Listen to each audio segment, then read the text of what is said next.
원전 폭발 후에 10년이 지났는데도 그동안 어떻게 관리가 되어 왔었는지 이 부분도 한번 짚어볼 필요가 있는 것 같습니다. 윤 박사님께서 먼저 일본이 그동안 이 방사능 오염수를 어떻게 관리해왔고 왜 지금에서야 해양 방류를 결정한 것일까요?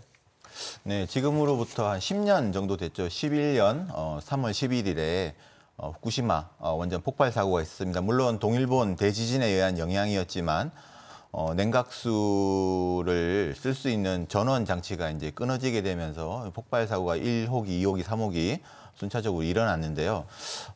이런 냉각수에 문제가 생기게 되면서 바닷물을 써서 여기를 냉각 시설을 유지할 수밖에 없었고 이 노심 용융이 된 이 핵 물질에 직접적으로 이 냉각수가 닿게 되면서 닿으면은 이 오염된 물이 계속 생길 수밖에 없는 거거든요. 하루에 지금도 한 170여 톤씩 지속적으로 계속 생성되고 있다고 보고가 되고 있고, 예.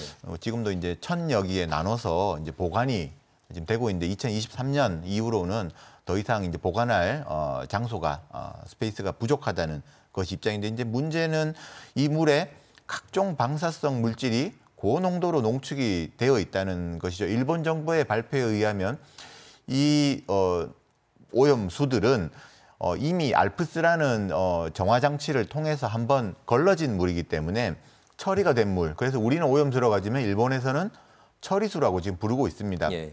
그러나 이것이 거짓이라는 것이 최근에 밝혀졌고요. 이 오염된 기준치 이하로 보관하고 있다는 이 오염수 안에도 굉장히 많은 핵 방사성 물질들이 지금 노출이 되고 있습니다. 그래서 이제 그동안 일본 이걸 관리하고 있는 도쿄전력의 거짓말, 거짓 데이터 발표 이런 것들이 수차례 반복이 되어 왔습니다. 그래서 이제 지금 신뢰가 일본 자국 내에서도 뿐만 아니라 국외적으로도 상당한 이런 신뢰 수준이 떨어진 상태이기 때문에 앞으로 이런 엄격한 수준으로 관리해서 해양에 방류하면 문제가 없다고 하는 일본 정부와 도쿄전력의 주장 자체도 그 신뢰에 상당히 어려움이 있다고 할 수가 있겠습니다. 예, 윤 박사님은 상당히 강한 어조로 이렇게 비판의 의견을 말씀해 주셨는데 핵공학자이신 한 수장님 보이시기에는 어떻습니까?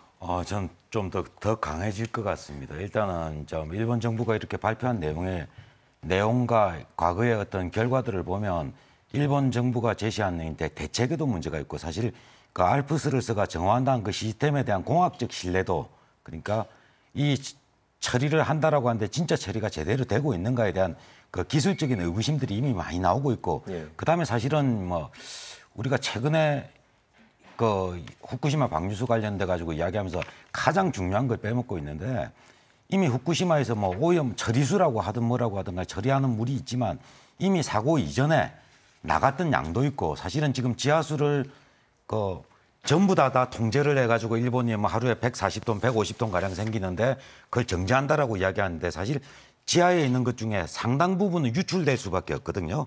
근데 그 유출되는 양이 단 1%라 하더라도 이 처리 계통을 써가지고 99%를 처리한 것보다 1% 유출되는 양이 10배 이상 더 많은 방사능을 이미 흘려보내고 있고 지금도 그러고 있는 상황이라는 게 지금 현 상황이거든요. 그렇다면 제가 보기에는 판단하기에는 일본 정부가 어쨌든 알프스라는 시스템을 써가지고 정화를 한다고 하지만 그 정화 성능에도 이미 문제가 있고 지하로 이미 유출되는 양도 있고, 그러면은 계속 처리를 하나 안 하나, 예. 어차피 똑같은 입장이라는 게 기본 판단이 서지 않았을까 그런 생각을 하고 있습니다. 예. 그 약자가 알프스라서 우리 지구촌에서 굉장히 천의 관광자원으로 알려진 알프스와 같아서 그것도 참 유감이긴 합니다. 알프스에 계신 분들이 들으면.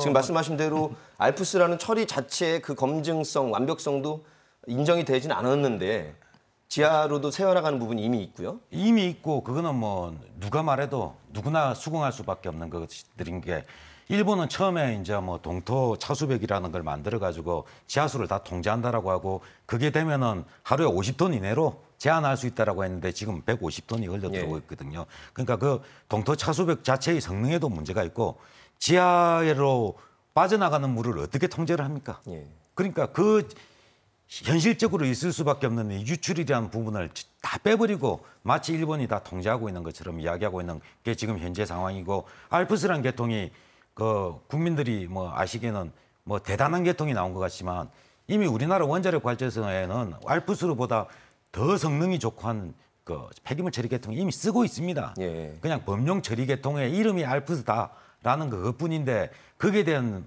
그 기대치를 너무 많이 부여하고 있는 것 같습니다. 예. 사실도 아닐 뿐더러 드러난 것들조차 은폐한 정황이 깊다는 말씀이셨고요. 대전 환경운동연합의 조 국장님께 전해주셨습니다. 네. 저는 거기 덧붙여서 사실 일본 정부에서 초기 대응을 잘못했다. 그러니까 초기 방사능 오염수를 빨리 저장하기 위해서 이게 이제 공사기간이 짧은 볼트형 저장 탱크를 사용해서 이제 집어 넣었는데요. 이게 이제 내구성이 약하다 보니까 다 새고 이런 상황이 벌어지는 거죠. 그래서 그 용접형 탱크로 이제 오염수를 옮겨서 이제 담는 그런 이제 새로 나오는 것 플러스 또 옮겨야 되는 그런 상황까지 지금 벌어지고 있는 거죠. 그래서